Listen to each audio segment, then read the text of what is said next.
Magandang araw. Ipagpapatuloy natin ang naging talakayaan tungkol sa Jeremias Kapitulo 30.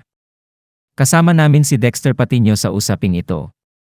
Natapos tayo sa kanyang tanong ukol sa kahulugan ng salitang nangahas. Halina, pakinggan natin. Pwede din kayo magkomento at susubukan namin sagutin. Kayo po, alam niyo po ba ang ibig sabihin dun sa Hebrew nung nangahas? Blood drain, blood potential, brother Onesiphorus. At Opo, alam niyo po sa Hebrew word doon yung word na nangahas. Yung nangahas kung titingnan mo sa Hebreo, ito ay Pala yun, pali Arab. sinabi ko kanina sa iyo. May majestic is Arab. Sige. Yun po, Arab. Yan pala yung Kumbaga, Arab. Kumbaga, ang tawag dito, ang ibig sabihin po nito ay pledge to exchange, at taken pledge, given pledge. Kumbaga, ang tawag dito, ang ibig sabihin nito ay sa konteksto, kumbaga, yung magpe-presenta, ganun. Parang ipe-present niya yung sarili niya. mangunguna siya. Pangungunahan niya, ganun. Oo, Kaya pangungunahan. kapangasan. Yun ang tinranslate sa Tagalog. Pero which is hindi ganun ang kahulugan niya sa Hebrew. Yung pledge o yung Arab, ang ibig sabihin nun are promise. Yung yung pledge, ang isang ibig sabihin ng commitment. Nagpa-promise siya. Pangako. Nag-promise siya. Tapos sa English kasi niyan may nakalagay pang heart. Heart sa Hebrew word. Meron pang nakalagay na heart dyan eh. Tingnan nyo sa Hebrew, may heart dyan. Sino yaong, wala kasi sa Tagalog, wala yung heart eh. Sa English nakalagay, sa King James Version, for who is this that engage his heart to approach me? Yan, engage or committed in his heart, promise in his heart. Yung promise, ang ibig solemn promise, solemn undertaking. Ibig sabihin, by heart, nag-pledge siya. Hindi siya nangahas. Hindi pangahas yun. Kasi nga ang nabasa ni Daniel sa Tagalog, nangahas yung pledge, yung maganda yun eh.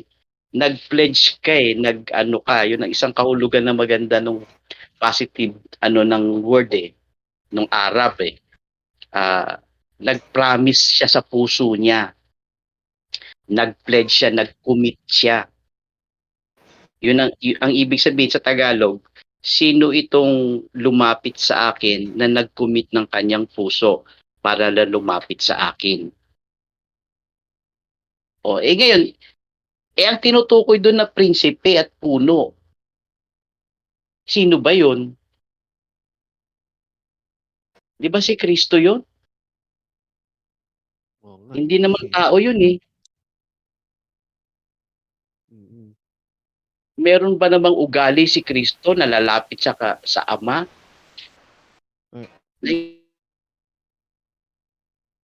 Meron bang ugali? Sige Kristo po. na rin nagsabi, 'di ba, na ang lahat ng kanyang ginagawa ay sa kalooban ng Ama, 'di ba? Amen. Masunurin yan eh. Masunurin yan na, Ama, nagpapasalamat ako sa iyo, lagi mo ako dinidinig. Sabi niya gano'n, di ba? Kasi lagi alam mo kasi sinusunod kita palagi. Di ba? Si Kristo committed talaga sa puso niya pag inutusan siya ng Ama, committed talaga siya. Talaga siya, naka-pledge talaga siya.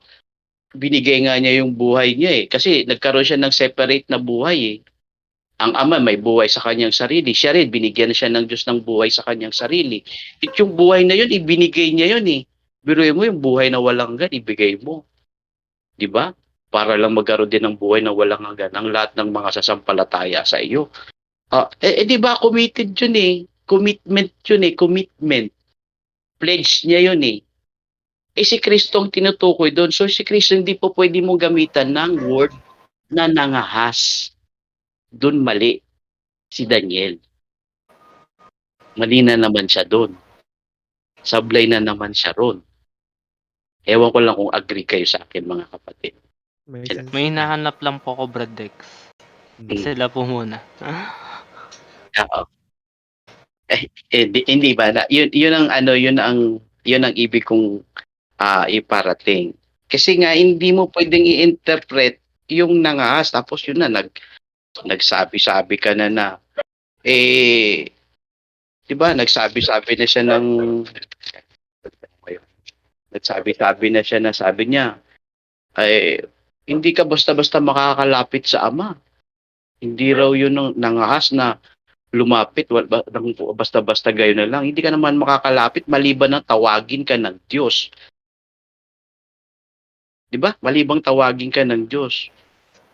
Eh si Kristo hindi mo pwedeng gamitin sa kanya na nangahas siya pag lumalapit siya sa Diyos eh. 'Di ba?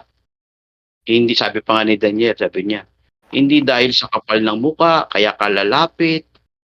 'Di ba? Meron kasi nagsasabi daw sa, let me introduce myself. Yun na sinabi, verbatim yung sinabi yun eh. May nagsasabi daw ganun, presentable, presentado, alsado. Let me introduce myself. Eh sabi ko, Opo. nung narinig ko sa kanya yun, sabi ko sa loob-loob ko, eh ano bang ginagawa mo sa topic mo? Sino ba yung tinutumbok mo sa topic mo? Kayo mga kapatid. Alsado rin siya. Opo, di ba? Siya rin ganun eh. Di Kasi ba? sasabihin naman niya, sino papakilala ko? Diba? Parang ganun. Ano naman isipin namin si Rodel ang tinutukoy mo. Eh siya may sabi, hindi ba? Hindi siya atang puno, hindi umaasa sa sarili niya yon. Parang sinabi ni Kristo, ang aral ko hindi akin, galing sa Ama. Eh si Kristo na yon, sabi niya. Lalong-lalo na yung puno sa bayan ng Diyos. Eh sino pa yung puno na yon? Siyang ulo Eh ng sino katawan. tinutukoy mo? Alala mo si Rodel yun. Ay, hindi naman ako tanga. Hindi naman ako aanga-anga. Hindi naman ako uto-uto. Nasabihin mong, sasabi-sabi ka sa ibang mga tao, let me introduce myself, pinapakilala ang sarili. Eh, yung topic mo, sino nga pinapakilala mo?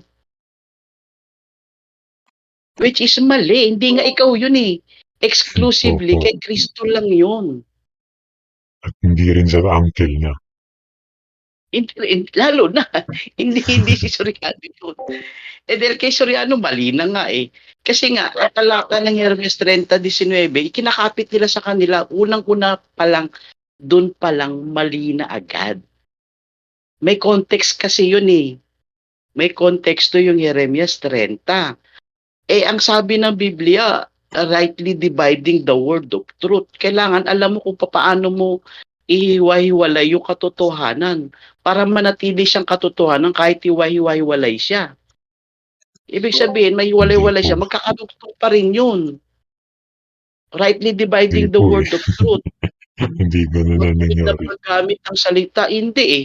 Ang nangyayari sa kanya, babasa ng talata, magja-jump sa mga New Testament kung ano-ano na mga pinagsasabi, which is sa kanya rin bumabalik, bumirang. Opo. Parang nagpapatalon lang ng motor. Oo. Nagigits niyo mga May- kapatid. Opo, wali lang. May video din pong ginawa si Potentially lately. Bukas po yata lalabas. So, sakto po. Yun na siguro yung pinaka-intro. Kasi ito na po yung tudugtong. Kasi maganda po yung na-share po ninyo. Ano pa lang yan, yung sinabi niya pa lang na wala pa tayo dun sa at mula sa kanila magmumula ang pagpapasalamat, ang kanilang mga anak naman. Yan, doon pa lang, doon, tapos yung magiging aking bayan, sablay na naman siya rin doon. Kasi dito pa lang sa salita na yung sinasabi niya na puno at taga-akay, mali na talaga siya, hindi siya yun. Hindi siya yun. Eh kung hindi siya yun, dapat alamin natin sino yung bayan na tinutukoy doon. 'Di ba? Mga kapatid, sino yung bayan na yon? Kasi hindi po pwede na yung biruin mo sabi kay Jeremias, sa mga huling araw iyong mauunawa. Eh pag nabuhay na mag-uli si Jeremias, di maunawaan niya na yung kanyang mga pinagsusulat. Kakamot ang ulo nun. Alam niyo kung bakit? Bakit po? Eh kasi ang interpretasyon MCGI pala yung bayan dito. Teka lang. Sa loob-loob ni Jeremias, teka lang, di ba ang sabi ko sa 18, tolda ng Jacob yun?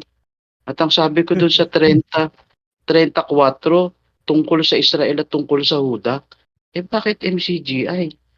Nakawot ang ulo ni Jeremias. Eh, di ba? Mga kapatid, yun ang gusto ko sana sabihin kay Kamo Bro Orin. talaga. Kaya Wala, nga pang po. ano lang. Mahaba-haba pa po ito. Presentaansado lang yan. Oo. Yun naman mangyari. Maano, ewan ko lang, aawa lang naman ng Diyos sa akin. Kasi ayaw kong mailigaw eh. Yun naman ang gusto ko sa Diyos eh. Sabi ko naman sa kanya, Panginoon, huwag mo naman akong mailigaw pag may nagsalita. Tanggapin ko naman kung totoo naman ang sinasabi niya. Okay na naman po sa akin. Kahit sino pa siya, tatanggapin ko po. Pakita mo lang sa akin yung totoo. Eh, nung pinag-aralan ko yun na nga sinasabi ko, sabi ko, salamat sa Diyos. Kasi mali talaga yung kanyang introduce eh. Gusto niyo pang ituloy ko pa? Bale, hello po, Brad Dex. Magandang gabi. Ay, nahanap ko na po yung hinahanap ko kanina. Sige. Ah, with regards po dun sa sinabi niyo po yung sa Arab. Ah, Opo. sige. Yun po yun, chinek ko yun eh. Kasi ang naalala ko pong ano niyo po, paglalatag, ang sinasabi niyo po kasi is, yun ay hindi kapangahasan. Titingnan Po. natin sa positives. Kasi si Kristo Opo. ang tinutukoy. Kung konteksto. Sige po. Tapos, Sa ano ko po, no, nung binasa ko po siya ulit, chinek ko po ulit yung pagkakaano ng sita sa Hebreo eh. And shall be their nobles for among them, and their governor from their midst shall come, and I will draw him to near, and he shall approach me. For who is this who pledged his heart to approach me, says the Lord. Kumbaga, tumingin din po ako sa interlinear sa commentary ng Oxford. Sabi dito, divine initiative alone will restore covenant relationship, for who would otherwise dare to approach Ayun din. YHWH. Kumbaga, yung salita na to na Arab, yung pledged. Kumbaga, may isang salin po siya ng wait lang. Anong salin 'yun? Sa stand corrected ako dun. Sinabi ko kasi kay Majestic is Arab. Stand corrected dun. Opo, okay lang po. Okay. Opo. Sa interlinear ang nakalagay ay there. Kaya na-translate siya as ahas. Oo. Sinong mga ngahas? Kasi Yung mga karamihan ngahas. sa mga negative. Yun. Kumbaga, sinong maglalakas loob ipresenta sino yung sarili niya? Sinong maglalakas loob lumapit sa akin? Hindi siya necessarily negative. Di siya necessarily negative. correct. Kasi nga karamihan sa mga English translations, tinignan ko na rin po yan, there nakalagay. Who is this there to approach me? Ganun ang mga translations ng English na iba. Kaya ganun. Kaya yun, hindi siya kung konteksto pag-uusapan dahil nga si Kristo ang tinutukoy doon, hindi mo pwedeng ikapit kay Kristo yun na magdedere siya na lumapit sa Ama. Hindi. Pag lumapit siya sa Ama, naka-engage ang kanyang puso. Committed talaga siya. Kumbaga hindi naman need mag-dare ni Kristo kasi in a sense, Correct. hindi naman niya need mag-dare. Kasi meron naman syempre kilala naman na siya eh. Kumbaga hindi na kailangang mga kasi siguro antag dito, 'di ba? 'Di ba who would dare? Para sinong may lakas ng loob lumapit sa Diyos? Sinong magkakaroon ng lakas ng loob lumapit sa Diyos? Eh, Rhetorical. wala namang makakatagal, eh. Isa lang naman Oo. ang makakalapit talaga, eh. Mm. Mm. Yun lang naman yung pinapatungkol nun. Hindi siya necessarily na parang dare na mangangahas siyang manguna. Parang siya yung magkukusa na manguna. Diba? Parang gano'n. Oh, yan. Tama rin yun. Yan. Oo, kumbaga ano lang siya. Rhetorical question. Rhetorical question nga. Yun nga. Yan. Yan. At least hindi kayo, ako natutuwa kasi nakikinig kayo din. Kasi alam niyo, pwede naman kayo magtanong eh. Pwede niyo rin naman akong i-correct. Pwede niyo po akong pwede niyo sabihin, kapatid na Dexter, parang mali ka ron. Kasi ganito. Yun. Pag mali naman po ako, ko naman, I stand corrected naman.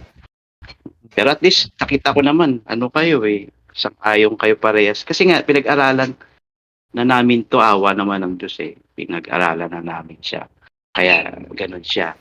Gusto nyo pang ituloy? Kasi ang susunod ko naman na sasabihin na yung sinabi niya na ni Daniel na kasi sabi niya rito, sila'y magiging aking bayan at ako'y magiging inyong Diyos.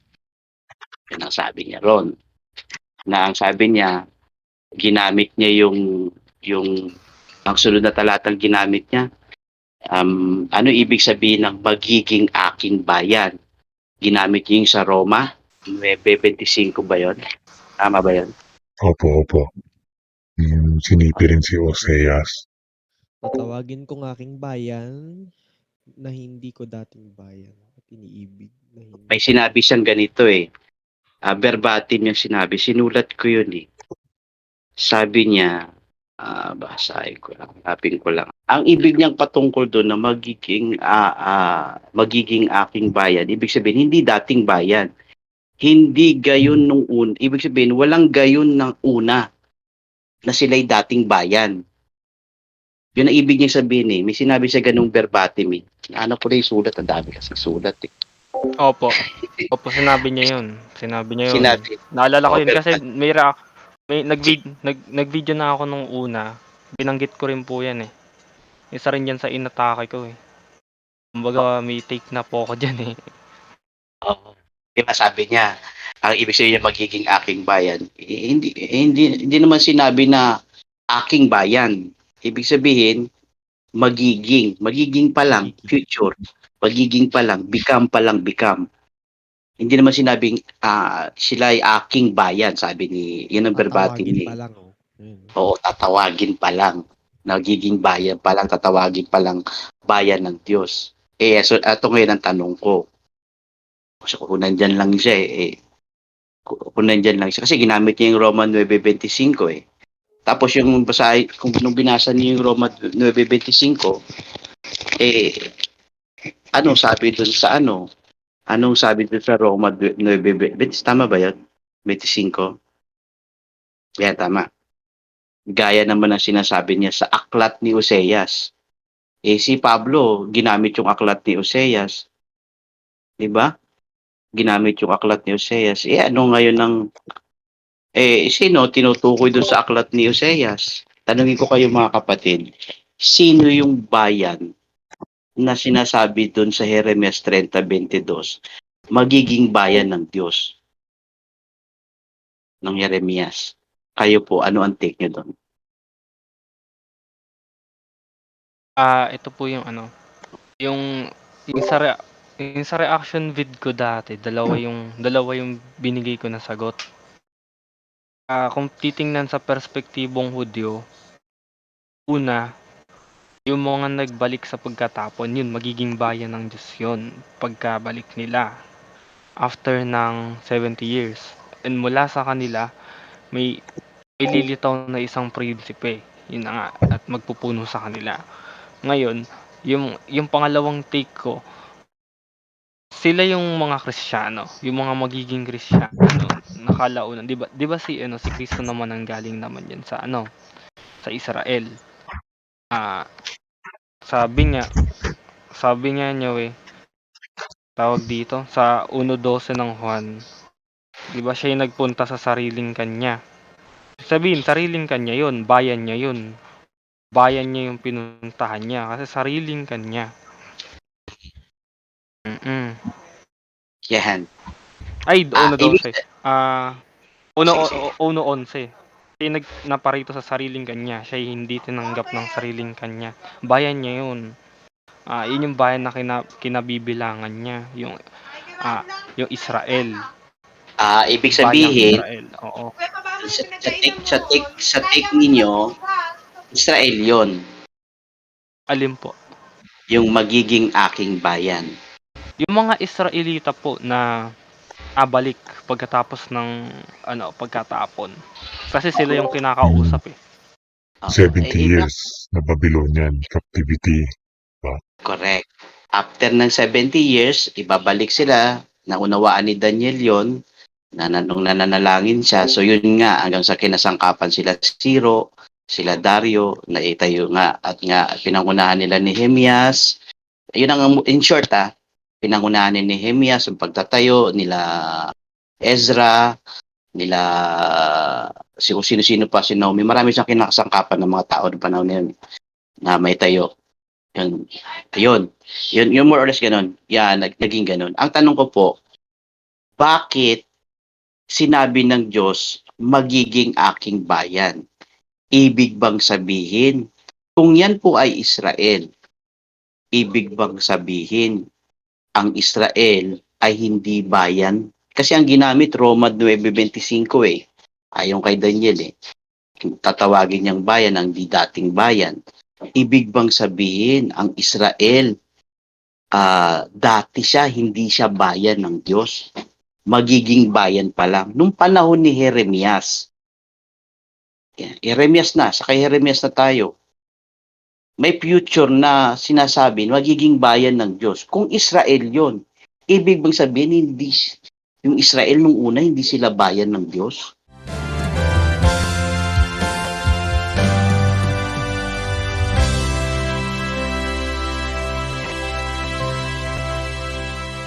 Hanggang dyan po muna mga kapatid at ang sumusunod na bahagi ay pagpapatuloy sa susunod na kabanata.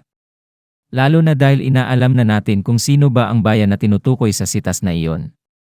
Abangan natin sa susunod na kabanata. Salamat po sa Diyos.